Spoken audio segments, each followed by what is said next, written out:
I will tell you this right now. You get a marketer that believes in you and your business, you will have great things happen.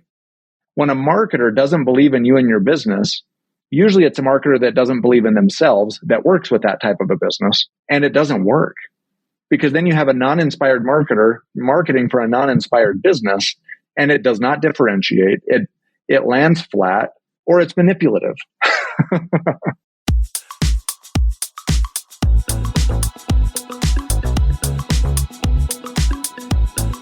Hey, it's the Profit Answer Man, Rocky Lalvani. If you're new to the podcast, check out my interview with Mike Michalowicz. It's episode number 2. If you want to hear about each chapter in the Profit First book, go back and listen to episodes 3 through 13.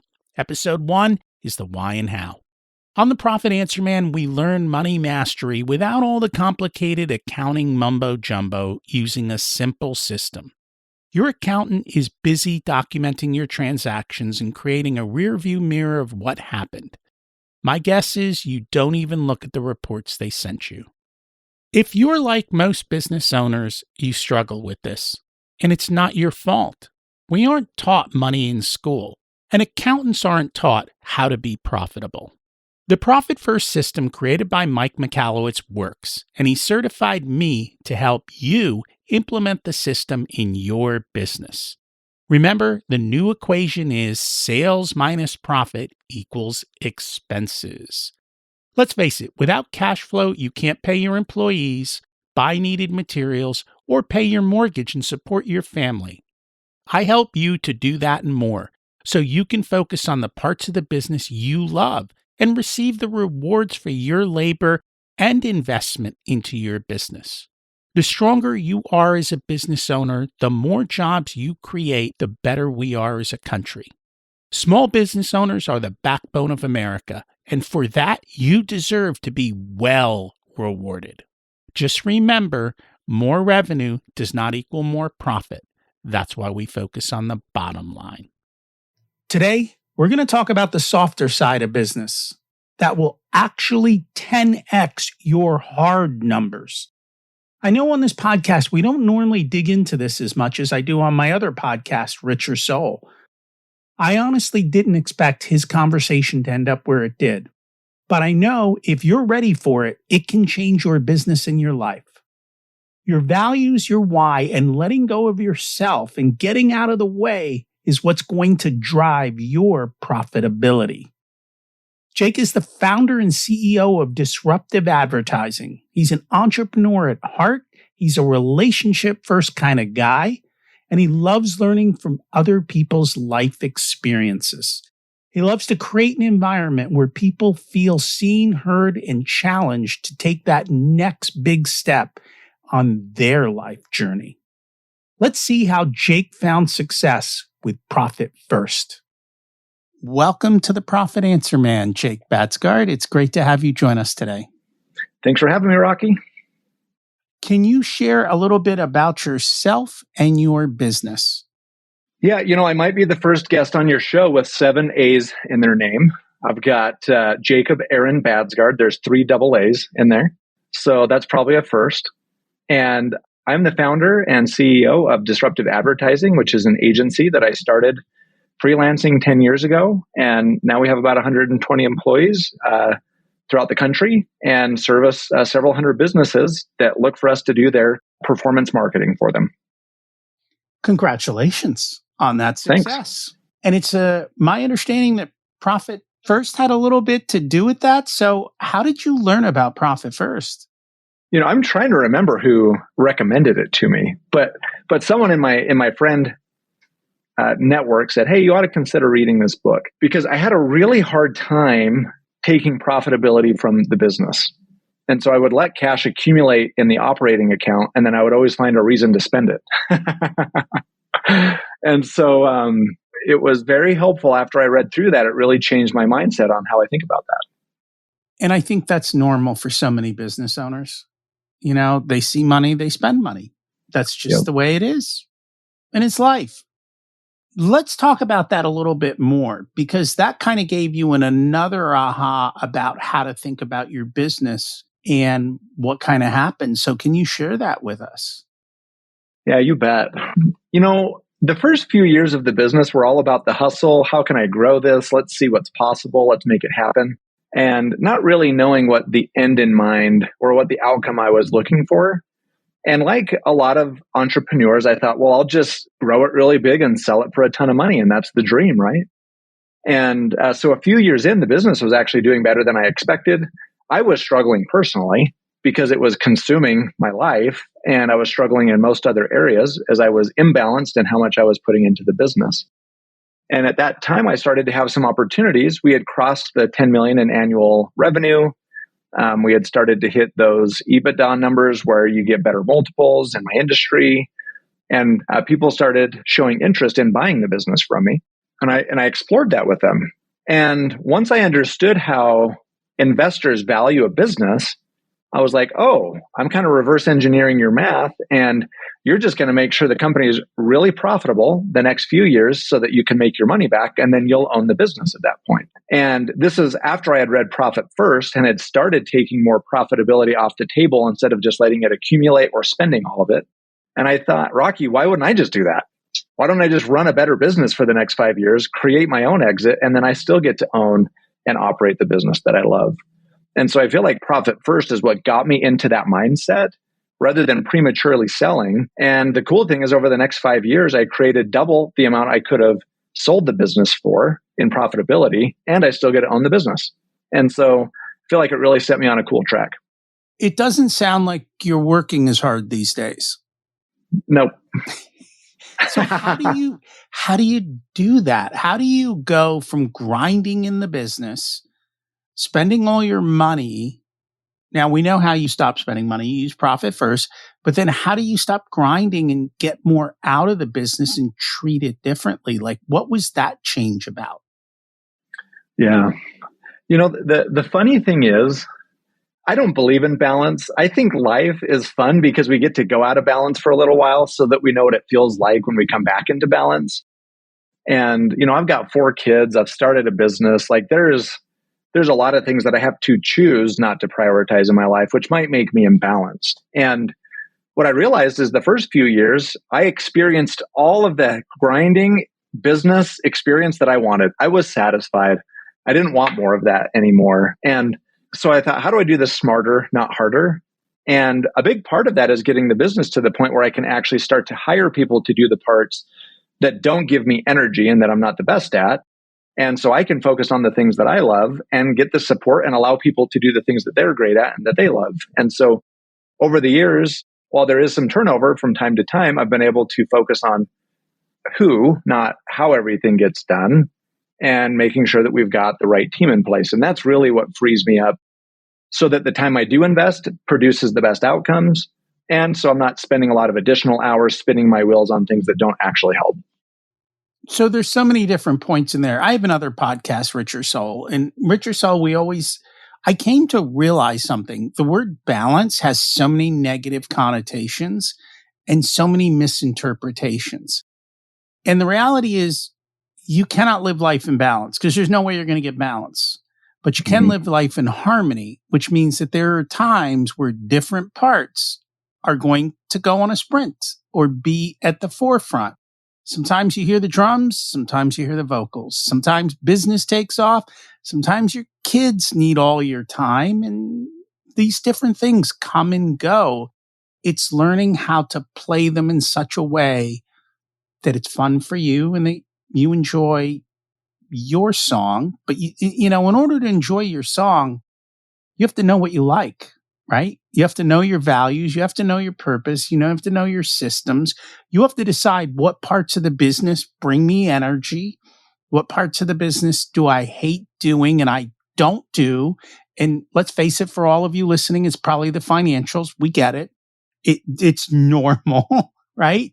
And then having the courage and the plan to let go of all of that. Did I sum that up well? Absolutely. Yeah. Well said, Rocky. So that is always like what everybody wants. But then this question still comes back to how do you do it? I know you're a big fan of EOS. I'm a big fan of EOS. Did that play a part? Absolutely. the thing that I would address before, EOS gave me the structure, but I had to want it first. And when the student is ready, the teacher appears. And the principles that I feel like that lead to breakthroughs, whether that be personally or professionally or whatever that might be, is awareness, honesty, and responsibility. And so if I'm aware of, hey, I'm grinding all the time and this feels hard and I keep saying I want it to be different, but I'm not acting on it. I'm not doing anything about it. Everyone's aware of what they want, but very few people are willing to be honest with themselves. And so the question I would say is, well, what's the payoff? Why do I want to keep making this hard, right? And most people say, well, what do you mean? I don't want it to be hard all the time. I'm like, well, then why do you keep doing that? You wouldn't do it if there wasn't a payoff. There's always a payoff. And most people aren't willing to be honest about what that payoff is. So let me tell you one of my breakthroughs with my business. And this is a story that I've shared on other podcasts before, but that was a few years into the business. I was in the worst physical shape of my life, the worst emotional, spiritual. I was very volatile. And even though the business was doing very well, I was really struggling and not happy in a lot of ways. And through a marriage counseling process that my wife and I were going through, we had 3 kids. It was feeling really hard. And all of a sudden, and I won't go into all the details, but I had a moment of realization that I said, the business has become my excuse to not take responsibility for anything in my life. And because the business is doing well, I get to, I haven't wanted to change because that's my excuse to not take responsibility anywhere else. And it was at that moment where I realized that, when I was actually honest with myself, to say, oh my gosh, that is why I burn myself out at work, so that I cannot take responsibility anywhere else. That's my payoff. That's my payoff. I'm not the problem in this marriage. You are, because look how well the business is doing. I couldn't be the problem. I was 60 pounds heavier at that point and never exercising. It's not that bad. I'm not in that bad a shape, because the business is doing well, right? And so the honesty moment, Rocky, is it is the truth, and the truth is what sets us free. When we are aware of what's going on, what's very challenging for me to do is to be honest with myself of what is the payoff that I'm getting from this behavior that I claim not to want, but I keep doing it over and over again. And until I am honest about the payoff that I am getting, I cannot take responsibility to change it. And so that's where I say awareness, honesty, and responsibility. Most people get stuck at the honesty part and go back to the behavior because there is a payoff that they don't want to admit to themselves. Interesting. And thank you for the honesty to share that. I don't think I've heard business owners say that with such clarity, of knowing in a sense, it was a negative payoff, right? I mean, you got what you wanted, but not really what you wanted. But there was a payoff. But there was a payoff. And I think a lot of times we don't think about the price of the payoff, or we're told certain things, right? A lot of people look at profit as an event, not as a habit. A lot of people look at what you talked about, which is, oh, I'm successful in business, so my family will be happy. No, your family will be happy if you're home for dinner, right? And you're at the kids' baseball game, not because your business is successful. Or I have to work hard and grind hard to make money. That's not true. You don't have to. That's an excuse. And I don't know what the payoff of working hard and grinding hard and giving up your health is. I mean, I guess the prestige of having a successful business. Yeah. But then you give up your business to get your health back. And again, that's what it How often do you see, when you go sit down with business owners, that they have defined their business core values and their life core values? It's pretty rare, but I do have some questions that I feel like helps us discover them quite quickly. So because we're a marketing agency, we work with a couple hundred companies. And so we have the opportunity to talk to a lot of great business leaders, owners, those types of things as well. And they're always there, but sometimes they're not aware. And so my favorite questions are, why'd you start the business? Tell me about a customer success story that inspires you. And tell me about an employee growth story that inspires you. And when they tell me those stories, I learn a lot about what they really value and what really motivates them to run the business. And it's really fun to discover that with them, because most of the time they're not thinking about it and have gotten caught up in I think I'm just supposed to grow revenue. Like, that's my job, is to just always grow revenue. And when I say one of our core values, for example, is win, win, win. If the employee isn't winning, the customer isn't winning, and the business isn't winning, then it's not a sustainable solution or decision. And so when I ask them those questions and they tell me those inspiring stories, then I say, how does your growth goals align with creating more of those customer success stories and those more employee success stories? And they say, you know what, I haven't thought about it that way, but I'd love to start approaching business more that way. And that's when we get to the fun part. Business is supposed to be fun. Yeah. If it's not fun, you're doing it wrong. And I think for a lot of people, they're doing it wrong. They go into business to make money, and then they grind it out, or they're doing the parts of the business, like you said, that they don't enjoy, which makes even the easy hard. And you've got to take the time to think. And it's one of the biggest struggles I run up against is, especially in the early parts, well, we'll figure that out later. We'll figure out the values later. We'll figure out all of that type of stuff later. And I tell people this is the foundation. Because if you don't hire to your values, you just hire for skill, somebody's going to come in who's going to mess with your values. And you're not going to be happy with them as an employee. Your clients aren't going to be thrilled. And neither are your other employees. And so you've created a big mess. And until the ahas of letting that person go or realizing they're not in alignment happens, then that's the case. And I think too often, I always tell business owners, if you hire for values, you can get A players at a discount, versus just trying to get the best talent. Yeah. Well, and I love the way you described that, Rocky. And the way that I feel that in my experience is, I think we all have this light that's shining in us. And when we're with people that are in alignment with our values, they encourage us to let our own light shine brighter. And we do the same for them. And when we're with someone that is not aligned with our values, we feel like we have to diminish ourselves in order for them to be comfortable around us, or vice versa. And so, amen to everything that you've said. And that's what it feels like when there's alignment on values. It feels like, oh man, I get to just be more of me and they get to be more of them. And that's what helps us be successful. That's when there is great alignment on values. I've done it some consciously, some unconsciously. But what I have found, and the cool thing with the podcast, is it attracts my kind of people.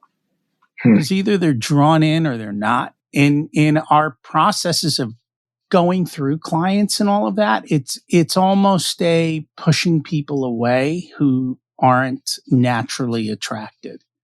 And so it prevents me from having pain in the butt customers. Right?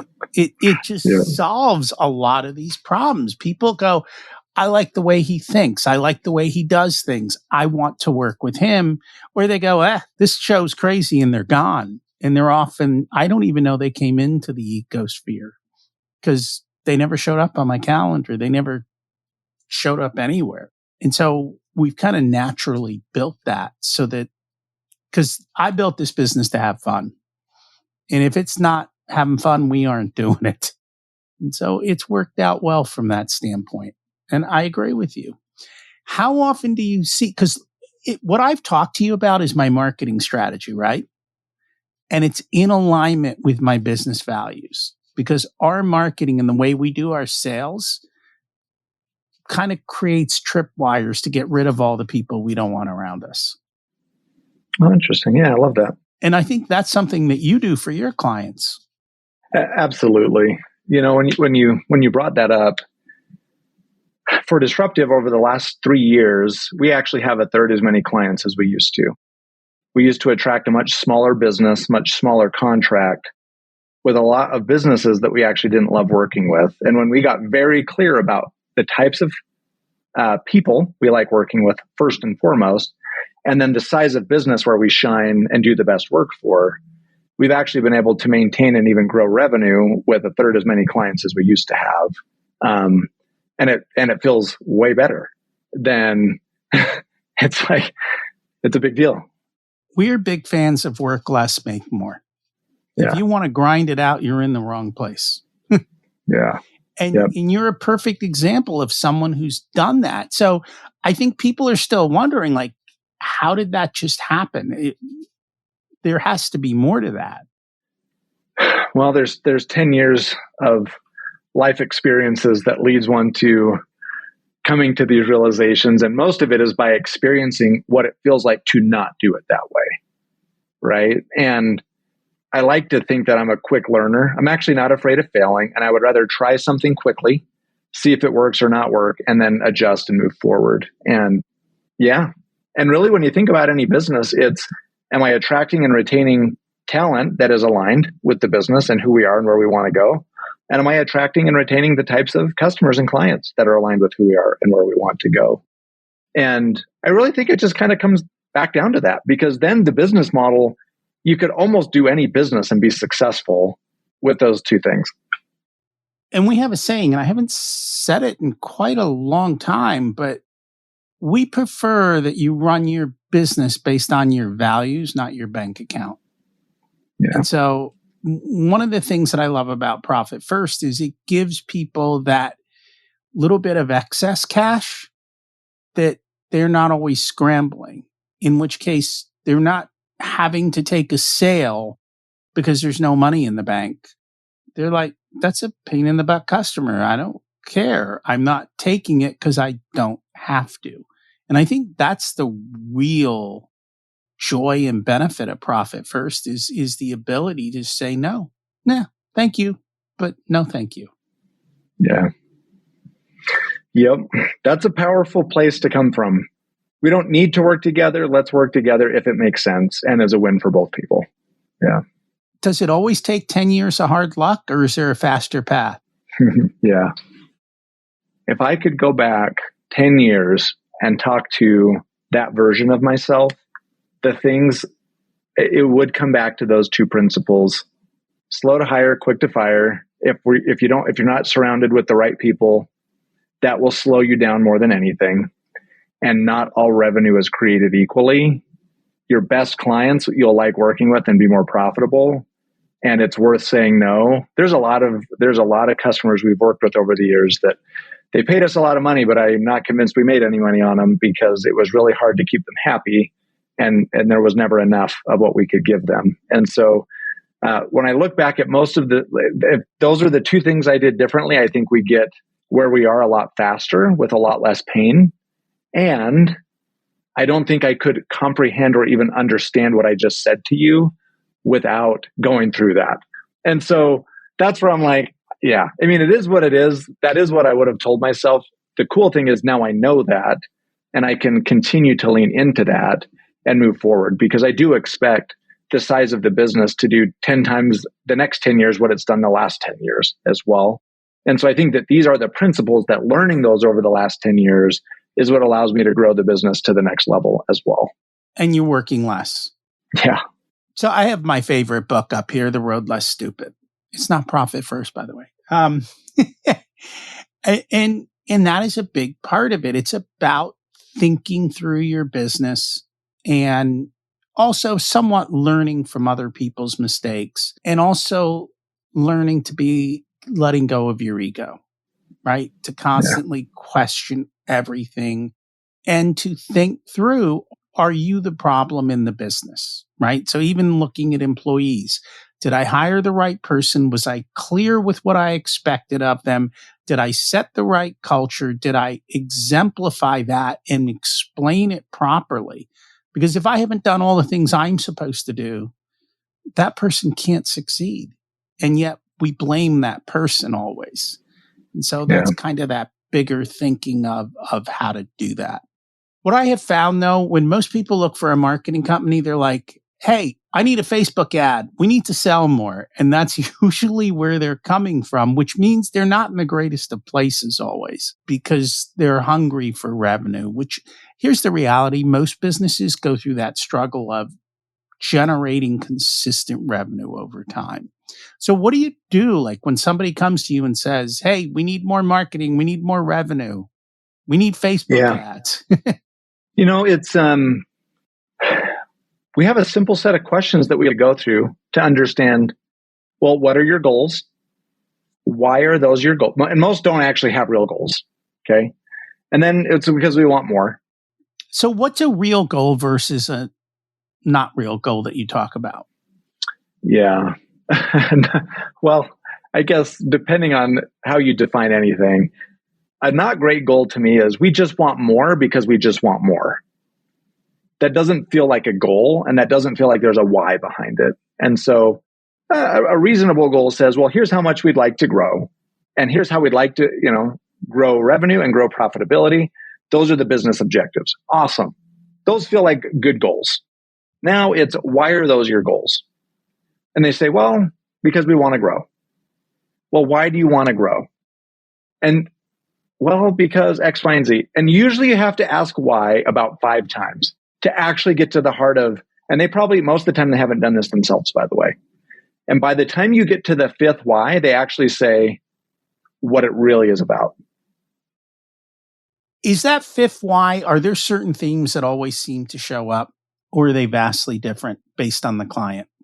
2 themes. About 80 to 90% of the time, it's a very scarcity-driven goal. It's driven by not wanting to fail. Okay. And that's most of the time the underlying theme, because I don't want to look like, I don't want to lose my job. I don't want to be a failure. I don't want to have my business not perform. Like a lot of it's fear-based goals, or I won't be enough if we don't grow. And sometimes I have to read between the lines, but that's usually what it is. When you get to the why, people that can give you a good why and 1 or 2 answers have abundance mindset around their goals. And that's why I asked those questions that I shared with you earlier, which is, why did you start the business? What inspired you to start this? And what are those customer and employee success stories that have inspired you along the journey? And when the essence of those is the why behind your goals, then we will win together, because there will be more of a why. Because marketing, I will tell you this right now, you get a marketer that believes in you and your business, you will have great things happen. When a marketer doesn't believe in you and your business, usually it's a marketer that doesn't believe in themselves that works with that type of a business, and it doesn't work. Because then you have a non-inspired marketer marketing for a non-inspired business, and it does not differentiate. It lands flat, or it's manipulative to get those things done. And so that's where I just try to get really, what's the why behind the goal? And let's redirect that back to the positive and abundance that inspired you to do this in the first place. And let's reconnect to that and build goals around that. And then the marketing becomes easy, because all the information we needed is shared in that process. Yeah. I was going to say, how long does it take to do all of that and get that kind of clarity? Yeah. Well, I'll tell you this. We can tell in one meeting if they're willing to go there. What % are willing to go there? Well, we have that are willing to go there, 20%. We actually say no to most people that reach out to us to do work with us. And I honor everyone where they're at in their journey. So this is not a judgment statement. But if the stage of the journey is revenue at all costs and we don't have a good why behind it, we're just not the right agency for that stage of the business. Not that I think that that's a bad place to be, because you'll learn your lesson. Life's about lessons. And when you've learned that lesson, then we're the right agency for you, and let's have a conversation. I want people to think about that. Imagine turning away 80% of the people who show up at your front door because they're not a good fit for you. And you're okay with that. And if your business can't do that, well, I think the reflection might help. Yeah. Yeah. Is there anything that we should have talked about that we didn't get a chance to? You know, the one thing came up for me immediately when you asked that question. So I think that's what I'll address is we always know the answer. And I think it's easy for us to get addicted to books, to podcasts, to whatever, to try and fix ourselves. Especially this one. Yeah. And it's easy to fall into the trap that the answer is outside of us. And what I would hope, and I'd love to get your thoughts on this, Rocky, is I believe 100% that the answers are always inside of us. and that it's actually just having the courage to act on what we already know, not think, but what we know to be right. And so I actually don't believe the answers are ever outside of us. I think we can be inspired by other people's experiences to act on what we already know to be true to us. And so what do you think about that? So on the other podcast, we talk about this all the time, right? The number one obstacle to your success is the mirror, right? It's just the reflection.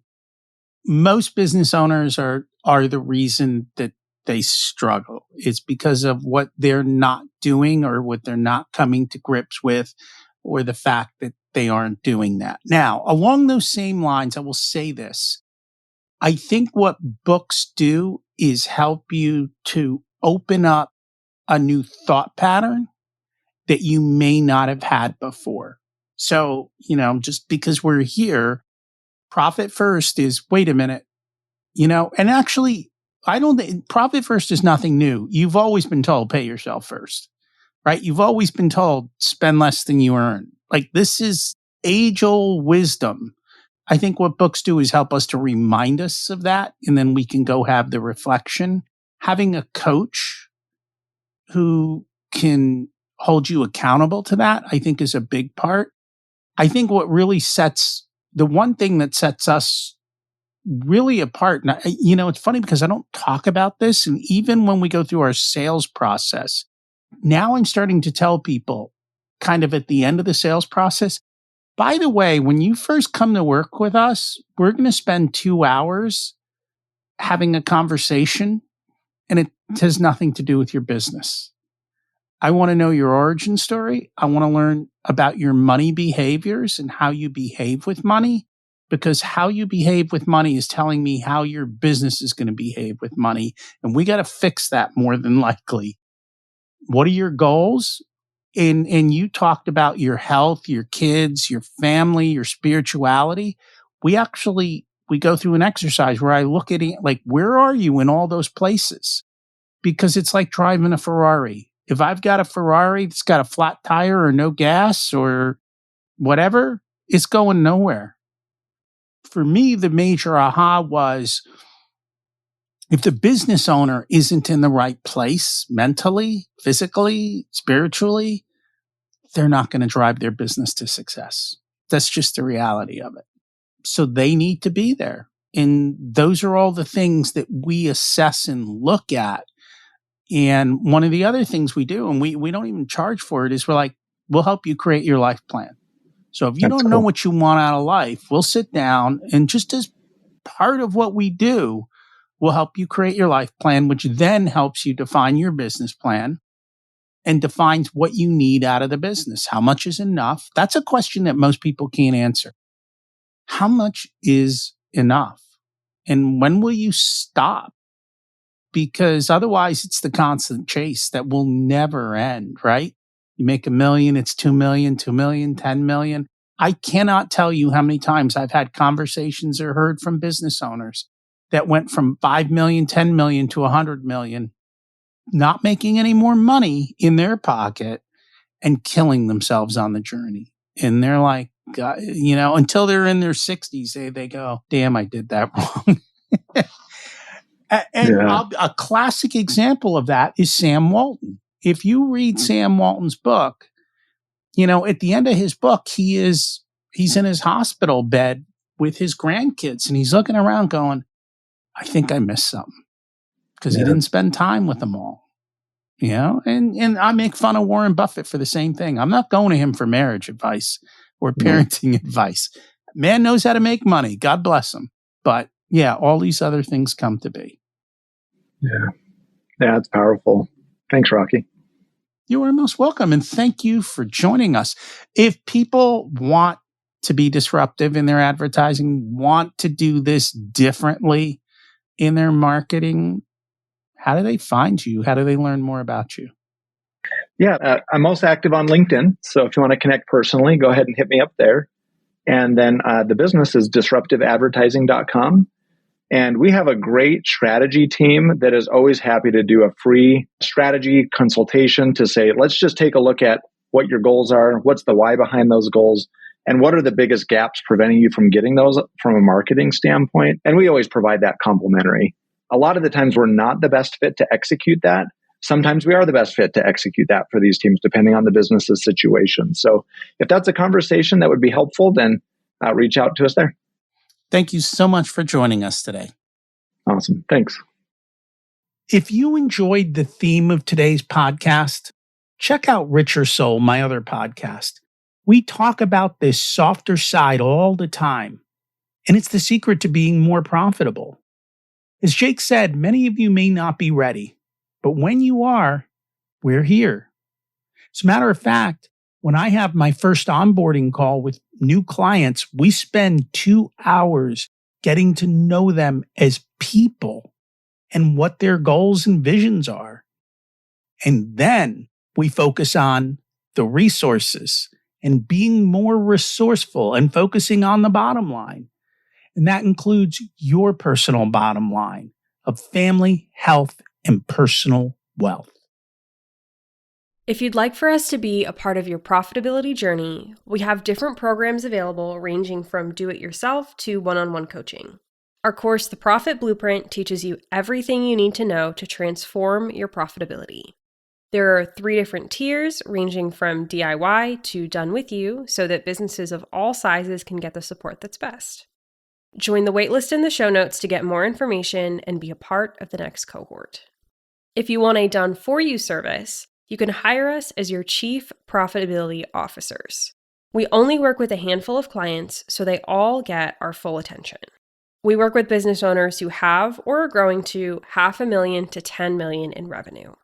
You can use the scheduling link in the show notes to get on our calendar for a good fit conversation to see if we're the right people to support you and how we can help you. Remember to check out my other podcast, Richer Soul, where we talk about how to live the ultimate life and be the best business owner you can be. As we close out, let's repeat the mantra. Revenue is vanity, profit is sanity, and cash is king. Have an abundant and profitable week.